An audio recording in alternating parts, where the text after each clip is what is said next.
Une nouvelle étude de l'Université Columbia démontre que des enfants exposés à un certain type de polluants urbains lorsqu'ils étaient dans le ventre de leur mère sont plus à risque de développer des problèmes de comportement, d'anxiété, de dépression et d'attention. Bonsoir Michel. Bonsoir Céline. Alors ce sont surtout les femmes enceintes qui doivent faire attention. Là.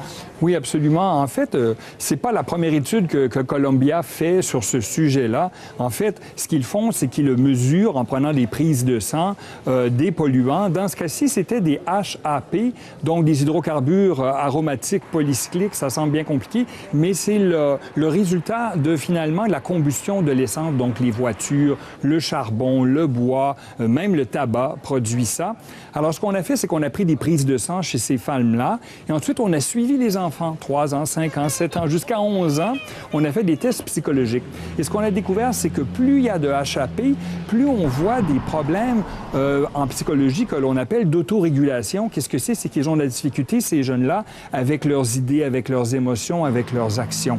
Ils ont des problèmes de comportement. Ça peut mener à quoi, ces problèmes? Bien, ça peut mener à des problèmes à l'adolescence. Regardons ça ensemble, des risques pour quelque chose de plus sérieux.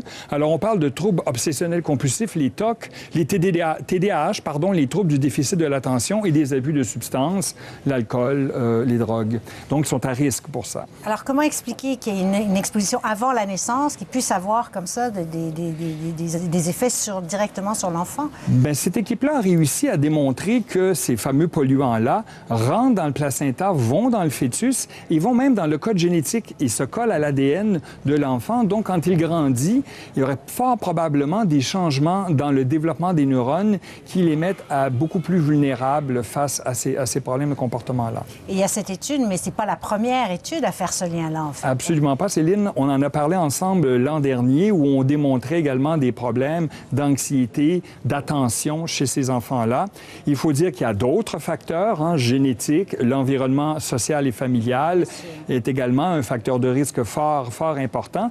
Et, bon, nous, ici, à Montréal, on produit en hiver beaucoup de HAP, de 4 à 8 fois plus que durant l'été, à cause de nos célèbres foyers au bois que l'on adore et qui, malheureusement, causent beaucoup de HAP. Donc, c'est pas seulement dans certains pays, surtout dans le tiers-monde. On peut penser au charbon, la Chine, l'Inde, etc. Non, nous sommes tous touchés. Oui, mais il y a un règlement municipal à Montréal en 2018. On devrait cesser cette pratique-là à Montréal. Donc, ça, c'est bon pour nos enfants. Oui. Merci, Michel. Merci, Céline.